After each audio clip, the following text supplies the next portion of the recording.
Contrôle de l'action gouvernementale, l'espace est dénommé Malikura Tassira.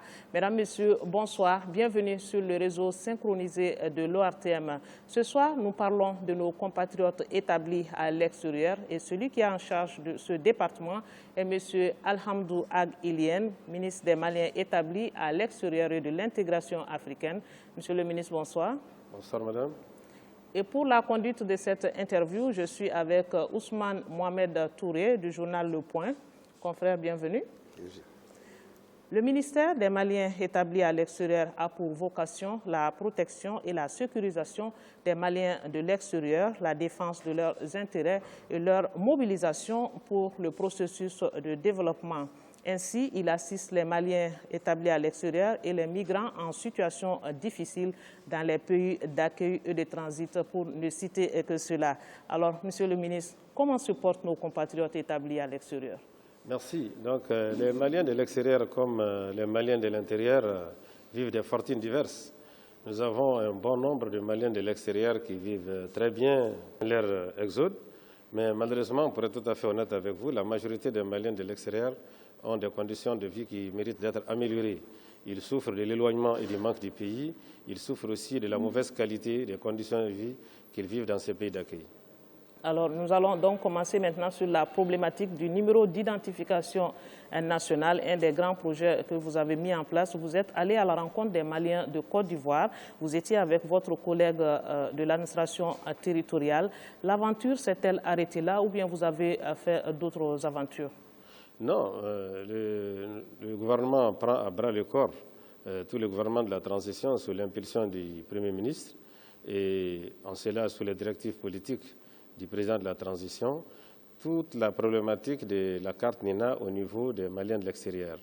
Vous savez que nos compatriotes, pour la plupart, ont été piégés un peu par la biométrie parce que d'abord, ils sont dans des pays qui sont très rigoureux sur des principes, des dates de naissance, des noms, et puis des critères même des noms. Par exemple, quand vous écrivez Touré ici, ce n'est pas de la même façon que ça se lit dans d'autres pays. Donc, ils ont eu énormément de difficultés que nous sommes en train de traiter. Et nous avons été en Côte d'Ivoire avec mon collègue de l'administration territoriale pour lancer une opération qui ne couvre pas la Côte d'Ivoire seulement, mais qui couvre la Côte d'Ivoire, le Ghana, le Niger et qui s'étend de façon permanente à tous les autres pays. Donc, c'est une activité permanente qui est exercée par le ministère de l'administration territoriale que nous suivons avec lui.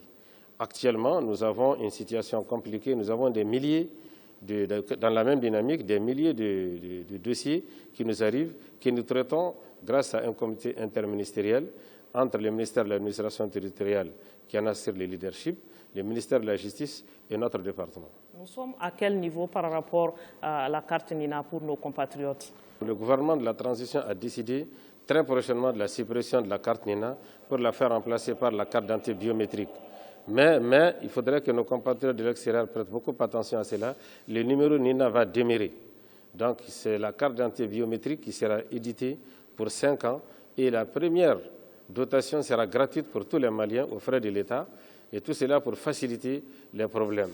Et nous savons que la plupart de nos compatriotes aujourd'hui souffrent du manque de pièces. Certains ont des entreprises à l'extérieur qui sont en train d'être faillies à cause du manque de passeport. Certains n'arrivent plus à venir, certains n'arrivent plus à retourner. Donc le Premier ministre a donné des instructions claires là-dessus au gouvernement pour que les 3 départements se mettent en œuvre pour pouvoir résoudre ces problèmes. Donc les dossiers sont en train d'être traités aujourd'hui. Nous recevons des milliers de dossiers des missions diplomatiques et consulaires. Ceux qui peuvent être traités administrativement sont transmis par le canal de notre département à l'administration territoriale et traités par la CETEDEC. Ceux qui méritent un traitement judiciaire sont versés au niveau du ministère de la Justice qui les fait suivre les procédures normales. Jusqu'à quand la carte NINA reste valable? Non, la carte NINA elle-même, elle est toujours en validité parce qu'elle est utilisée encore jusqu'à la mise en place de la carte d'identité biométrique qui est imminente. Par rapport au deuxième point, ça c'est la révision du premier plan d'action quinquennal de la politique nationale de migration. Et je passe la parole à mon confrère. Monsieur le ministre, les Maliens de l'extérieur ont besoin d'amour. Quelle est réellement la politique d'immigration du Mali? Merci. Le Mali a une politique nationale d'immigration qui a été adoptée en 2015, plein quinquennal 2015 et 2019, et qui a été réévaluée en 2020.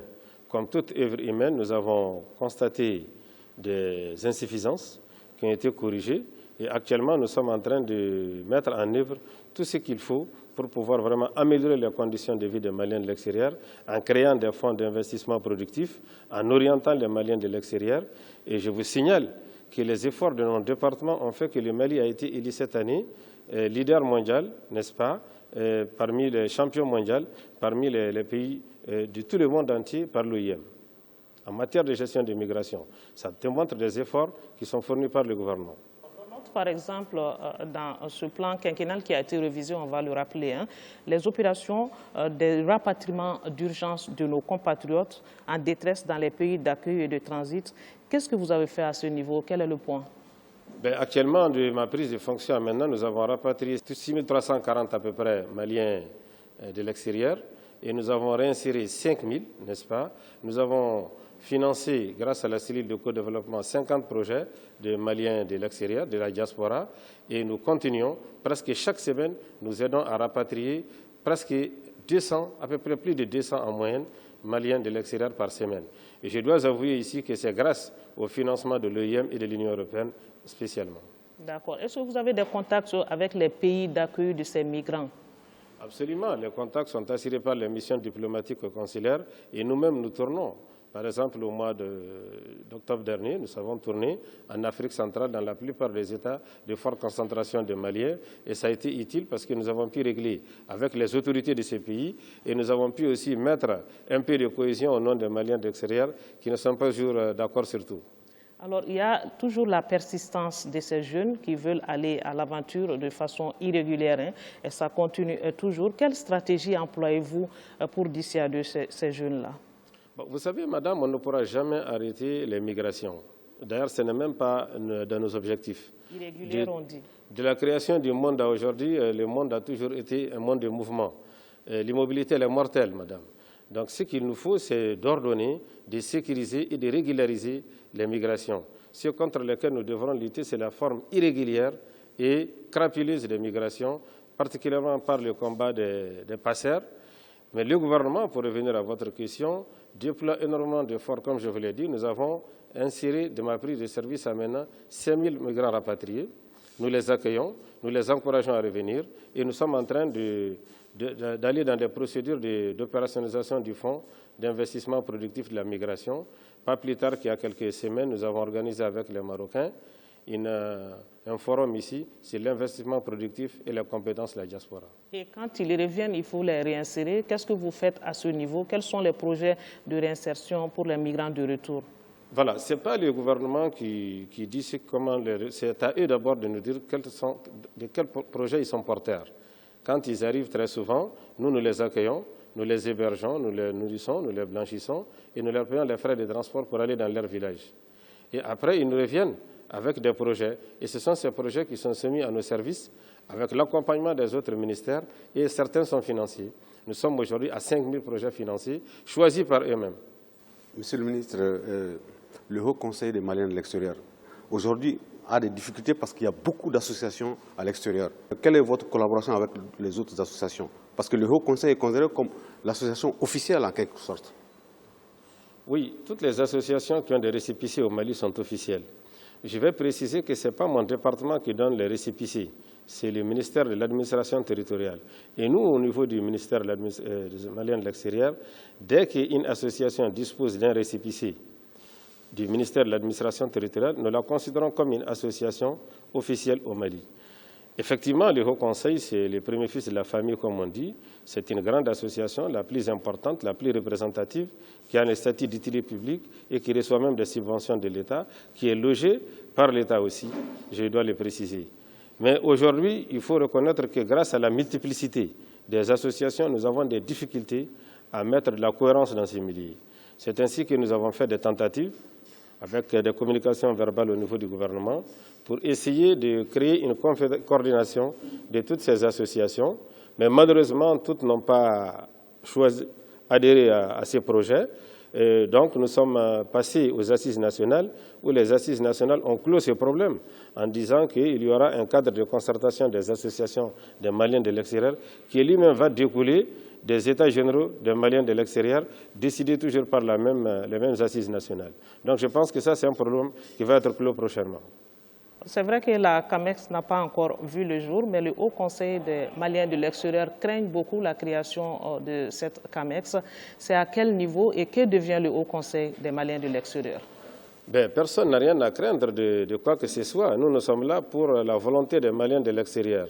Les associations existent, elles appuient l'État, mais c'est l'État qui met en marche et qui gère les Maliens de l'extérieur, avec l'appui des associations. C'est l'État qui donne les statuts d'utilité publique ou non à telle ou telle association. Il se trouve qu'aujourd'hui, le gouvernement de la transition pense qu'il faut aller vers une gouvernance de rupture et d'exemplarité. Donc pour cela, nous ne pouvons pas continuer avec les mêmes habitudes qu'avant. Le Haut Conseil garde toujours ses avantages. Nous lui traitons avec tous les égards qui lui sont dits. Mais ce que nous demandons, c'est de bousculer certains conservatismes pour aller vraiment vers une amélioration des conditions de vie de tous les Maliens de l'extérieur. Alors, Monsieur le ministre, on revient à vos grands projets. Et ça, c'est encourager l'investissement productif de la diaspora. On sait que la diaspora contribue beaucoup à l'économie malienne. Comment vous les aidez pour encourager le financement? Bonne question. Vous savez que les Maliens de l'extérieur contribuent au développement du pays beaucoup plus que l'aide publique au développement. Ça, je pense que beaucoup de gens ne le savent pas. Et nous sommes très fiers et très orgueilleux de savoir que nos compatriotes participent au développement, non seulement financièrement directement, mais aussi par la réalisation des infrastructures socio-économiques de base. Nous sommes organisés pour les aider à avoir les meilleurs points de chute. Très souvent, nous avons des Maliens de l'extérieur qui arrivent avec des moyens financiers considérables, mais qui investissent mal. Donc nous les orientons. Nous avons visité il y a quelques mois une ferme d'un jeune Malien qui était un ancien footballeur dans un pays européen, que nous accompagnons aujourd'hui et qui va être transformé en centre d'apprentissage et de formation pour les migrants de deuxième génération en France, avec l'aimable accompagnement de l'Association des ambassadeurs, pour pouvoir vraiment organiser tous les jeunes à investir là où il faut et au moment où il faut, de façon pertinente et opportune et surtout rentable. Alors, par rapport aux réformes engagées, vous mettez l'accent sur la définition du statut des Maliens établis à l'extérieur. Qu'est-ce qu'il faut comprendre là? Oui, vous savez, madame, la confusion est mortelle dans toute situation. À notre arrivée, nous avons constaté qu'il y avait une très grande défaillance. Tout le monde pouvait malheureusement devenir malien de l'extérieur. Et ce n'est pas normal. Donc, au niveau des Nations Unies, les Nations Unies considèrent comme immigrés toute personne établie permanemment dans un pays au-delà d'une année. Nous, au Mali, nous avons facilité à nos compatriotes, donc en mettant des conditions claires pour délimiter et sécuriser les Maliens de l'extérieur établis à l'extérieur. D'abord, le département a changé de nom. C'était le ministère des Maliens de l'extérieur et de l'intégration africaine. Maintenant, il devient ministère des Maliens établis à l'extérieur. La nuance a son sens. Donc, il faut être établi à l'extérieur et au minimum depuis 6 mois. Depuis 6 mois, n'est-ce pas? Et nous avons aussi, dans les mêmes décrets, fait passer, il est passé le 13 septembre dernier, fait passer aussi le statut des migrants rapatriés. Parce que nous avons considéré dans ces pays que nous avons des compatriotes qui reviennent et qui restent de façon indéfinie, éternellement migrants rapatriés, pour bénéficier de toutes les prestations qui sont normalement dues à des migrants récemment rapatriés. Donc nous avons limité dans ces décrets. Il faut, pour être malien établi à l'extérieur, être réellement établi à l'extérieur depuis au moins 6 mois. Pour être migrant rapatrié, il faut être revenu de l'extérieur depuis 2 ans. Au-delà de 2 ans, vous devenez un malien de l'intérieur comme tout le monde. Et quelle est l'utilité? L'utilité, c'est de sécuriser d'abord les statuts. Et c'est aussi de recentrer toutes les prestations du Mali, de l'État du Mali et de ses partenaires sur les vrais Maliens de l'extérieur et les vrais migrants rapatriés. De l'avis de nos compatriotes établis à l'extérieur, les structures comme le CIGEM, Tocten ou encore CTC Développement n'opèrent pas comme il le faut. Quel est le problème à ce niveau? Oui, bon, je comprends les insatisfactions de nos compatriotes établis à l'extérieur. C'est-à-dire que le problème qui est à ce niveau, c'est d'abord un problème de moyens. Très souvent, bon, le CIGEM, on est en train avec l'appui du Premier ministre et du Président, nous faisons tout pour les rendre opérationnels, mais nous l'avons trouvé dans cet état et nous bousculons vraiment à tout bout de champ. Le premier problème, c'est le problème financier. Le second, c'est celui de la compréhension de nos compatriotes. Lorsque nos compatriotes arrivent, ils doivent savoir qu'il y a un département. Il faut passer par ces départements et ces structures qui vont leur faire les ouvertures nécessaires au niveau des autres partenaires. Et très souvent, ce n'est pas le canal qu'ils empruntent, c'est parce qu'ils ont des problèmes qui reviennent au département. Or, il faut venir au département pour éviter les problèmes, au lieu de tomber dans des problèmes et revenir au département. D'accord. Ousmane? Monsieur le ministre, les Maliens souffrent, de l'extérieur souffrent. Parfois, ils ne partent même pas dans les représentations diplomatiques. Qu'est-ce qui a créé cette façon de pratiquement, pas de rejet, mais de ne pas aller toujours voir quand ils ont des problèmes? Est-ce que vous créez des conditions de conseiller les Maliens de l'extérieur à revenir au Mali? Les problèmes sont divers. Très souvent, il y a des problèmes qui sont posés par nos compatriotes qui ne peuvent pas être régulés par les missions diplomatiques et consulaires. Vous connaissez les relations diplomatiques entre les pays. Vous connaissez les compétences d'un ambassadeur et celles d'un consul, et leurs limites aussi. Et lorsque vous êtes en situation irrégulière, si cette situation peut être gérée par la mission diplomatique pour vous mettre à l'abri des tracasseries administratives et policières du pays d'accueil, elles agissent. Mais lorsque vous êtes dans une situation d'irrégularité totale, la mission diplomatique et consulaire ne peut pas être d'un grand secours. Alors, les Maliens établis à l'extérieur souhaitent aujourd'hui vivement être représentés au niveau de l'Assemblée nationale, même si c'est le CNT qui officie à ce niveau.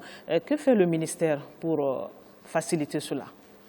Écoutez, le ministère ne peut qu'approuver. Nous sommes là pour accompagner toutes leurs volontés qui vont dans leur intérêt, dans l'intérêt général du pays. Parce qu'il ne faudrait aussi pas oublier que ce n'est pas facile de faire représenter. Déjà au niveau des associations, ils ont des difficultés à se coordonner. Quand on va leur demander demain de se choisir des députés, de délimiter des circonscriptions, je ne vous dis pas que ça va être facile. Donc c'est une difficulté à laquelle nous allons faire face, mais le gouvernement de la transition n'a pas d'objection à ce que les Maliens de l'extérieur soient représentés dans les futurs organes. Alors, les sanctions de la CEDEAO aujourd'hui et les difficultés financières entravent vos activités. Quelle alternative vous avez trouvée pour cela? Bon, effectivement, vous savez qu'un ministre des Maliens de l'extérieur et de l'intégration africaine ne fait que voyager en principe, parce que son outil de travail, qui sont les Maliens de l'extérieur, et puis l'intégration africaine elle-même appelle à cela. Mais malheureusement, comme vous connaissez les contraintes financières et budgétaires dans lesquelles nous sommes, de fortes restrictions, nous limitons au maximum et nous travaillons par les canaux des réseaux sociaux, par les réseaux de communication, par les médias, et nous essayons d'informer à temps réel nos compatriotes à travers les médias, dont vous-même l'autre, c'est ce que nous sommes en train de faire maintenant, je vous en remercie. Et donc nous essayons de nous adapter, voilà. D'accord. Alors, et la vision et les objectifs de la politique nationale en matière d'intégration africaine? Oui, vous savez, madame, que l'intégration africaine est une nécessité absolue que le Mali a compris depuis tout le temps. Tous les régimes du Mali, vous le savez, ont toujours été prêts à accepter de renoncer à une partie ou à la totalité de leur souveraineté pour réaliser l'unité africaine. C'est en cela que nous avons d'abord tenté d'être dans l'Union des États africains Guinée, Ghana, Mali, après la Fédération du Sénégal avec nos jumeaux sénégalais.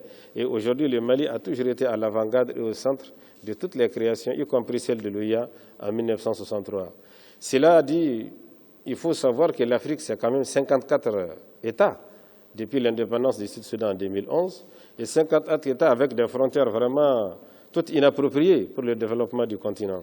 C'est pour cela que les pères fondateurs ont vraiment décidé d'aller vers une intégration du continent, de faire en sorte, depuis 1963 par la création, 25 mai 1963, par la création de l'OIA, qui a changé en Union africaine maintenant, c'est le but de l'unité africaine et de l'intégration, c'est de faire disparaître au maximum l'effet entravant des frontières. C'est faire en sorte que les frontières, au lieu d'être des entraves ou des obstructions au développement, soient vraiment des facteurs de développement, que les citoyens circulent, qu'il y ait une véritable communion entre les peuples, qu'il y ait une circulation économique, une fluidité des flux économiques pour permettre aux économies des pays africains de se compléter. Parce qu'il ne faut pas se tromper. Aucun pays africain individuellement pris ne peut faire face à la situation. Et donc, même sur le plan intellectuel, je donne un exemple, sur le plan scolaire, on sait que la plupart de nos États n'ont pas les moyens de faire fonctionner réellement une université totalement compétente. Donc, si nous constatons, par exemple, que la faculté de médecine du Mali est la meilleure, des pays africains peuvent se mettre ensemble pour envoyer tout leur budget de formation en matière de santé à la faculté de médecine au Mali et envoyer leurs étudiants qui vont être formés ici au Mali. Si nous constatons que dans un domaine précis, tel que l'électricité, c'est la Côte d'Ivoire qui a la meilleure faculté, nous mettons tous les moyens pour envoyer les budgets là-bas et nos étudiants étudier, au lieu que chaque pays essaie de créer toutes les facultés qui vont fonctionner vraiment à mi-teinte. Le processus n'a-t-il pas pris un coup avec les sanctions de la CEDEAO? Oui, bon, moi je pense que ça c'est une obstruction passagère. C'est dû à la situation actuelle dont nous allons sortir bientôt. Mais le Mali n'a jamais et ne renoncera jamais à l'intégration africaine, quelles qu'en soient les difficultés passagères que nous vivons aujourd'hui. C'est dommage, nous le regrettons. Les sanctions, effectivement, aujourd'hui portent un coup. La CEDEAO, qui devrait être vraiment l'organisation que le Mali a créée avec ses autres frères pour nous ouvrir les autres frontières, nous ferme aujourd'hui les frontières. C'est tout à fait vraiment une marche à reculons. N'est-ce pas, que nous regrettons tous, mais nous souhaitons que très prochainement ça va aller. Mais le Mali, quelle qu'en soit la position des X et des Y, continuera toujours à construire l'intégration et l'unité africaine. Les perspectives maintenant, et je passe la parole à Mohamed. Okay. Monsieur le ministre, le meilleur diplomate, ce sont les Maliens de l'extérieur, les meilleurs diplomates. S'il y a des événements culturels, ce sont les Maliens de l'extérieur qui viennent. Est-ce que maintenant que la transition, que le Mali connaît pratiquement un blocus, est-ce qu'il y a des éléments de langage qui ont été octroyés aux Maliens de l'extérieur pour expliquer le Mali? Oui, non, les Maliens de l'extérieur, comme vous le dites, sont nos meilleurs ambassadeurs. Surtout sur le plan culturel, que ce soit au niveau des artistes, que ce soit au niveau des écrivains, que ce soit au niveau des sculpteurs, des masses, de tout ce qui se passe. Nous utilisons cela et je pense que mon collègue, le ministre de la Culture, agit beaucoup en cela. Et vous savez qu'aujourd'hui, nous avons des grands musiciens, des grands artistes qui exposent et qui produisent aussi des œuvres artistiques qui font toujours la fierté du Mali. Mais je ne pense pas que la situation actuelle touche, comme je le sens dans votre question, à l'essence même des valeurs culturelles et enrichissantes du Mali. Non, non, non. C'est considéré juste comme une situation politique passagère.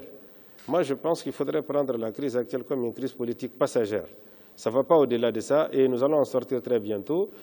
Mais ça ne touche en rien le fond de la qualité même culturelle du Mali. Le Mali, vous savez, à l'extérieur, est considéré comme une fresque culturelle. Et en termes de perspective, on va poursuivre. Vous avez une dizaine de projets, dont le renforcement de capacités des missions diplomatiques. Cela a quelle utilité? Bon, vous savez, les problèmes qu'ont les Maliens de l'extérieur, c'est que d'abord, nous avons une carte diplomatique qui doit être revue. Je tiens cela du ministre des Affaires étrangères lui-même. Et aussi, il faudrait aussi que les missions diplomatiques et consulaires aient les moyens. Vous savez que les restrictions budgétaires au niveau, chaque fois qu'on dit de réduire le train de vie de l'État, on réduit partout. On a tellement réduit. Et lorsqu'on réduit à l'extérieur, ce n'est pas comme quelqu'un qui est à l'extérieur. Lorsque vous êtes ambassadeur à l'extérieur, vous n'avez aucune autre marge que le budget qu'on vous attribue. Et je vous dis aujourd'hui que nos ambassadeurs et nos consuls généraux sont dans des conditions financières très, très difficiles. Et c'est pour cela que nous avons demandé d'augmenter les moyens des missions diplomatiques et consulaires afin qu'elles puissent faire face aux difficultés de nos compatriotes établis dans leurs pays respectifs. Et quels autres projets phares on peut retenir au courant 2022 et qui vont être réalisés? Bon, il y a plein de projets. Nous avons la création du fonds d'appui aux investissements productifs. Nous avons aussi le projet de la banque d'investissement des Maliens de l'extérieur. En tout cas, nous poussons, nous espérons y arriver très prochainement. Nous avons aussi la carte d'identité biométrique qui va résoudre l'éternel et très grave problème des cartes NINA. Nous avons aussi des projets d'explication des opportunités, n'est-ce pas, des ventes des opportunités au Mali. Maintenant, l'autre plus grand projet, c'est d'amener nos compatriotes à investir dans des chronoporteurs. Vous savez, les Maliens de l'extérieur rapatrient beaucoup d'argent, mais ils les investissent mal. Ils investissent très souvent dans les bâtiments. Les Maliens sont très bâtiments. Il faudrait qu'ils en sortent et qu'ils aillent vraiment dans des créneaux très porteurs, tels que l'agriculture, tels que l'élevage, les services et autres. Et notre département travaille beaucoup en 2022 pour les orienter à cela. Nous avons déjà quelques résultats très satisfaisants. Et que peuvent espérer les Maliens établis à l'extérieur de la part du gouvernement de transition, notamment de votre département? Écoutez, nous ne sommes pas les seuls, c'est tous les gouvernements, sous l'autorité du Premier ministre et puis les directives politiques du président. Oui, nous avons la charge, mais c'est une équipe. Par exemple, il n'y a aucun souci des Maliens de l'extérieur qui ne fassent pas intervenir un autre ministère. Par exemple, quand c'est la carte d'identité, quand c'est les investissements, quand c'est les fonds d'investissement, même les rapatriements récents des Maliens de l'extérieur, la gestion des crises des Maliens de l'extérieur en Ukraine a été gérée grâce à l'appui de tous les ministères. Mais quand vous tenez le fil, tout le monde vous suivra. Oui, bien sûr. Nous essayons de coordonner le gouvernement. On s'entend très bien. Chaque fois qu'un ministère a un domaine particulier, il est assisté par les autres. Donc nous, notre objectif, c'est de faire en sorte que vraiment les Maliens de l'extérieur puissent être mis dans le maximum de meilleures conditions. Et l'existence même de mon département en est une preuve. C'est une volonté politique réelle du président de la transition, parce que, vous savez, dans un gouvernement de transition très resserré, de 25 ministères, où on accepte quand même de maintenir un ministère dédié spécialement aux Maliens de l'extérieur, c'est le signe d'une bonne volonté politique du président de la transition et de l'ensemble du gouvernement qui, autour de moi, est toujours soucié à tout moment des problèmes des Maliens de l'extérieur. Regardez le problème de la carte NINA, nous le réglons avec le ministère de la Sécurité, le ministère de la Justice et le ministère de l'Administration territoriale. Quand il y a des Maliens à rapatrier, nous les gérons avec le ministère des Transports. Quand il y a des fonds à demander pour assister un Malien en détresse, nous les gérons avec le ministre des Finances et nous avons toujours eu une oreille attentive. D'accord. Alors, un message pour boucler à l'endroit de ces Maliens établis à l'extérieur qui vous suivent en ce moment?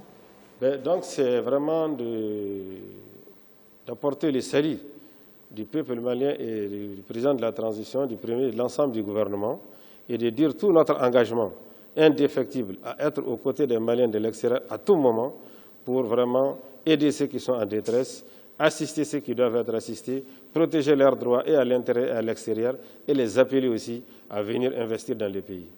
Merci, Monsieur le ministre. Cet entretien prend fin ici. En attendant d'autres forats pour parler de nos compatriotes établis à l'extérieur, nous étions avec le ministre des Maliens établi à l'extérieur et de l'intégration africaine, Alhamdou Ag Ilien. Merci, Monsieur le ministre, encore une fois de plus. Et j'étais avec mon confrère Ousmane Mohamed Touré du journal Le Point. Nous espérons que vous avez eu un intérêt à nous suivre. Merci de votre attention. Bonne suite de programme. Bonsoir.